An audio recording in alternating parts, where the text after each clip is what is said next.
What's going on, everybody? It's Monday, August 29th, and this is the College Football Daily. I'm your host, Nick Kosko. It's a big-time Monday, reaction time now. Finally, we get to react to some football games as the 2022 season is underway. My winners and losers after week 0, and it starts right away with Nebraska and Northwestern, the biggest game of the weekend. Biggest winners, of course, are Pat Fitzgerald and the Northwestern Wildcats. Biggest losers of the week, Scott Frost and the Nebraska Cornhuskers. And we're going to have more to dive into. And to help me do that is our own Carl Reed. Carl, thanks for joining me on this Monday, man. It's crazy because week 0 comes and goes. Everyone had that big spotlight on Nebraska and Northwestern. So we'll start out with the biggest winner on my list from this week. It's Pat Fitzgerald and the Northwestern Wildcats. I would say their biggest win this weekend was getting that respect back. I mean, people almost forgot how good of a coach Pat Fitzgerald is, and they earned that with that 31-28 win over Nebraska out in Dublin, Ireland.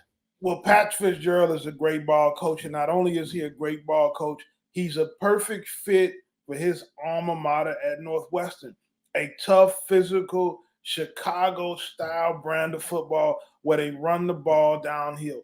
Great rushing performance for the offensive line. Great rushing performance for Evan Hall. You guys know around here how much I love to run the rock. And I think that he just wore Nebraska out over the course of the game. They dominated them in the trenches from the inside out. And it was a beautiful, beautiful, physically played football game from the Northwestern football program. And it's interesting. Do you honestly believe that Nebraska and maybe a lot of the country, including myself actually, probably really underestimated what Northwestern could do in the season opening victory? I don't think we underestimated Northwestern. I think we overestimated Nebraska. We probably had too much going and thinking that they were going to improve with some of the transfer moves they made, with the change to Mark Whipple as the OC, coming off of the 11-1 year that he had at Pitt with Jordan Addison and Pickett, but he had a first-round draft pick at quarterback at Pitt. He had a Biletnikoff winning receiver, and he doesn't have that type of personnel in Nebraska. Some solid players, but Nebraska has a lot of work to do moving forward and a lot of soul searching.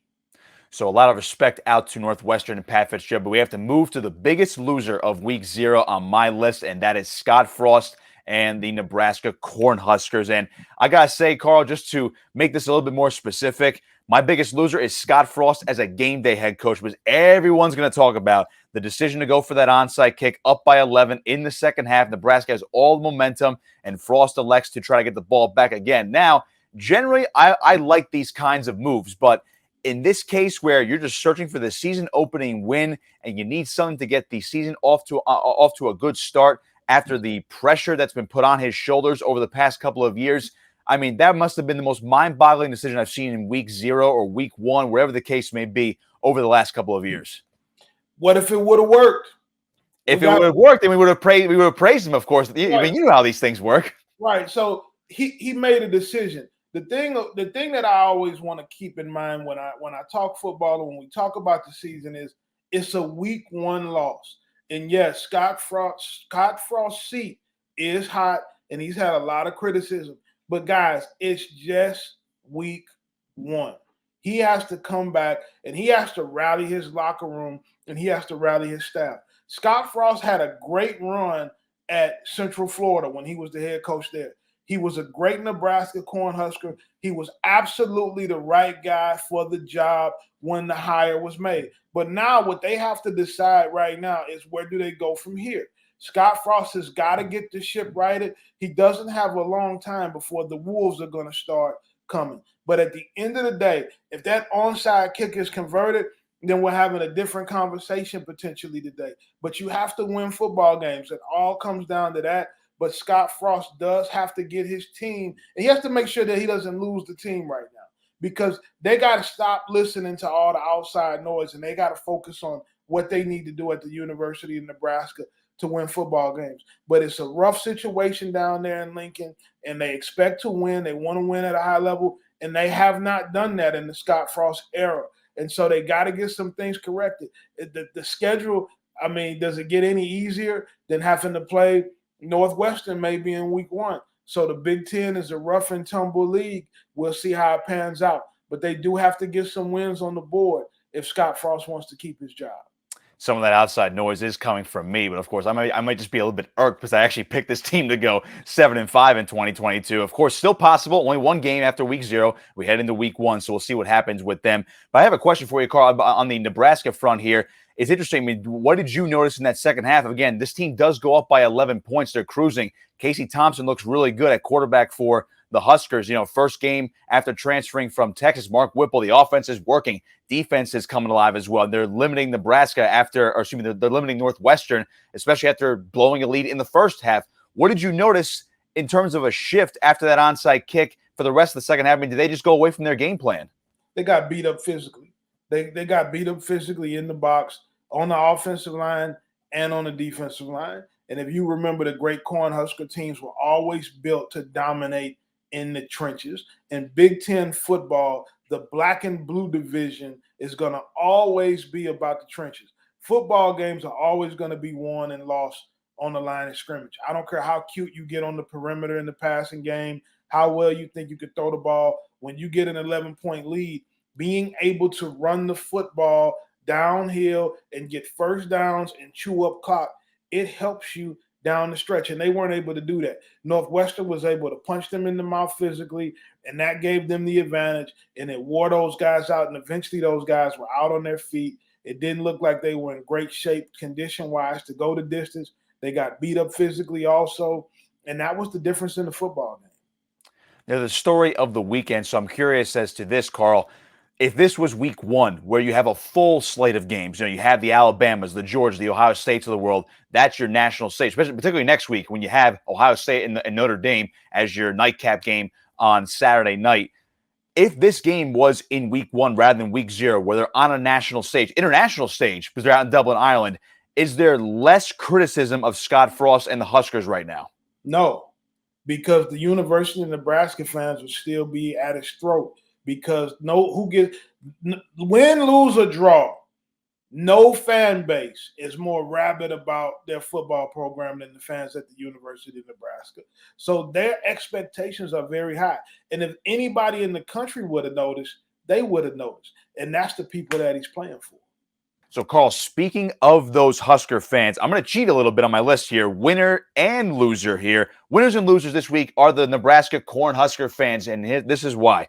Losers because, of course, there was a loss on Saturday in Dublin, Ireland to Northwestern. Season got off to the wrong start. They didn't expect this. There's a lot of expectations with the new players, new offensive coordinator, maybe a bowl game finally under Scott Frost. So, yes, the disappointment puts them in the loser category. But here's my reason why they're also in my winners category this week, because you might have clarity now that you might actually know, what, we actually won because we know what we're going to get out of Scott Frost, his staff, and this team built under his watch over the last couple of years. And we can look forward to 2023 already under a new head coach, new regime, whatever the case may be. So tell me why I'm nuts, or tell me why I'm actually right here as to why these Husker fans are in both categories after week 0. There's no winners and a loss. There's no winners in a loss. You knew what you got out of Scott Frost long before this game. The Nebraska fans want to win football games. The Nebraska administration wants to win football games. But I will be honest with you. Nobody wants to win football games more than Scott Frost himself.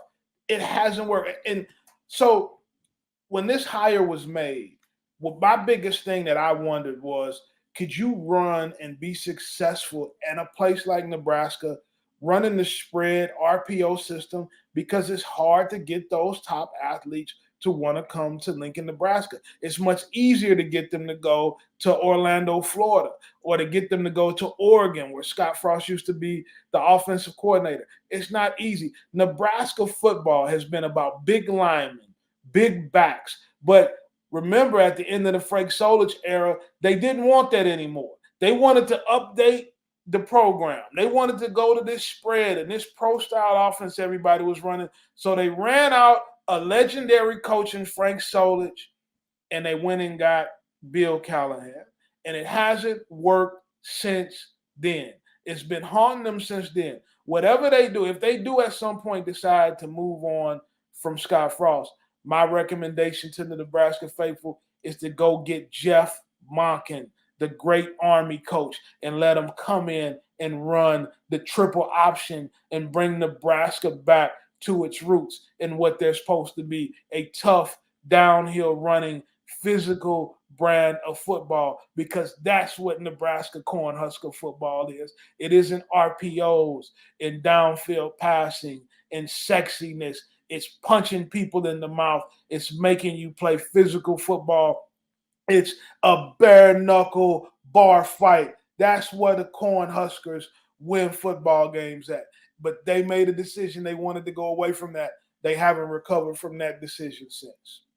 Well, judging by my black guy, I'm actually very into training, jiu-jitsu, wrestling, and tough physicality and offensive line play. So talking to Jeff Monken earlier this summer as well, the Army head coach, it'd be a great stop for him to bring him over to Nebraska. Can you imagine if that happened, triple option in the Big Ten? Boy, that'd be a fascinating thing to watch in the Big Ten West. So we'll move on. And obviously, again, the biggest losers this week are Nebraska, unfortunately, and their fans for the most part. But, of course, some winners, Northwestern's Pat Fitzgerald, and at least in my case, and Northwestern fans are winners. Nebraska fans are winners because for some reason they might have clarity now, at least in my mind. So we'll move on. Some other winners and losers from week 0 real quick, Carl. Winners first, at least in my mind, I think it's Michigan, actually, because Jim Harbaugh still has not named one quarterback. Now, you would think this would not be good going into the regular season, but he has Cade McNamara starting week 1, J.J. McCarthy starting week 2. He said he'll make a decision after those 2 games once both guys get game experience here in 2022. And week 3, you'll have your permanent starter. What's interesting, Cade McNamara is already named a team captain. Harbaugh said that has nothing to do with his standing as a starting quarterback at all. But I think they're winners here, Carl, because right now, this worked last year in 2021. The team's still very talented. And if you have 2 talented quarterbacks, why not use them both as much as possible until you have to name one? And again, it worked last year as a Big Ten champion and getting to the college football playoff. Do you think, or do you at least agree with me, that Michigan actually still is a winner right now using 2 quarterbacks at the moment? No, I don't think that they are, but I do understand why the decision is made. You're trying to keep 2 very good quarterbacks happy, which really in this day and age is impossible to do. You're going to lose one of these guys eventually because they want to play. A player wants to play. And I don't care how close the race is. On every team, there's a guy that's better than the other guy.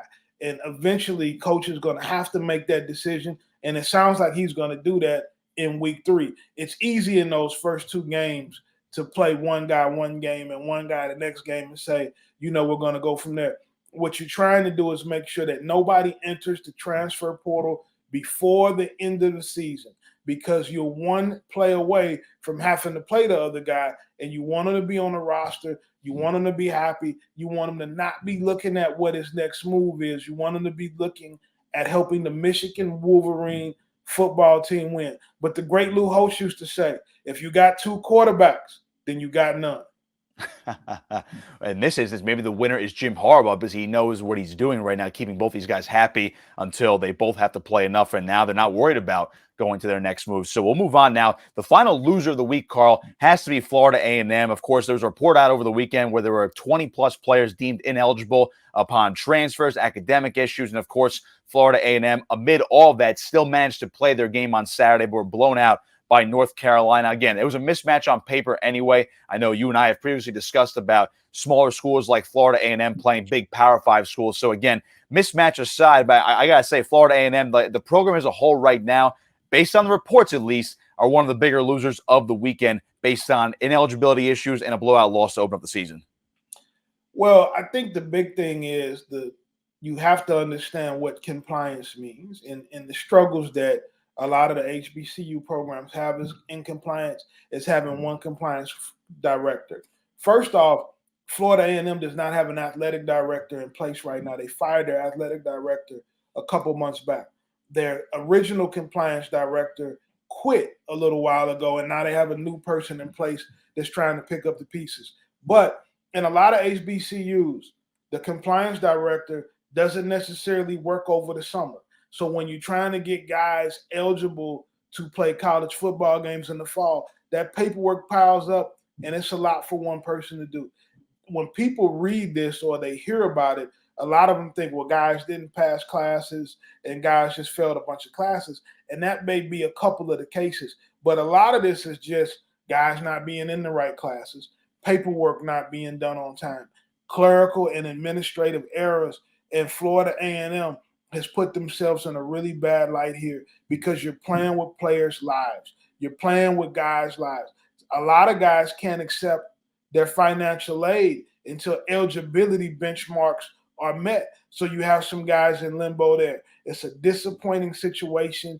Coach Willie Simmons, one of the great young football coaches in all of college football, doesn't deserve this. They got to get it together at FAMU, get organized, and get this athletic program moving in the right direction. It is an unfortunate situation. Just one more for you, Carl. I mean, what's the exact solution for that? I mean, you mentioned how it could be a staffing issue as well in the summer. It's not necessarily these guys just failing classes, or you mentioned it could be just taking the wrong classes or just paperwork not being filed correctly. I mean, is this strictly one of these things where it's just a staffing issue and it's kind of out of the actual football team's control? It's more on the administration and the departments behind the scenes. Well, it's not in the football team's control at all. This is not a football staff thing. At that level, the football staff is not the one that's managing academics and managing compliance. There's nothing that the football staff can do other than be upset and try to motivate people to work harder at their jobs. What the university has to do, and this comes down to a financial issue, can you afford to hire even a second person or a third person? Can you call on your alums? There's I know some pretty wealthy guys that graduated from Florida A&M. Can you put in some phone calls and try to get some people to help you with some staffing so you can have the people in there to do this job, because it's necessary to do it. Boy, it was a wild week 0 for our winners and losers first edition here in 2022 on the College Football Daily. I can't wait to see what week 1 brings if we're going on and on about all of these things just after a smaller slate of games. Carl, thanks a lot, man. Appreciate you joining me as always. Remind everybody where they can find you on social media. Follow me at any social media platform at Coach Reed Live. Some of the best content you'll find out there for high school and college football and even NFL analysis, the great Carl Reed. I'm Nick Kosko saying so long. Be sure to follow me on Twitter as well at Nick Kosko59, Kosko59. And of course, be sure to like, share, and subscribe to our 24/7 Sports YouTube page. And if you're listening on the podcast version today, be sure to like, download, and subscribe to wherever you get your podcast, Spotify, Apple, wherever the case may be for the College Football Daily. Once again, I'm Nick Kosko saying so long. This has been the College Football Daily right here on 24/7 Sports.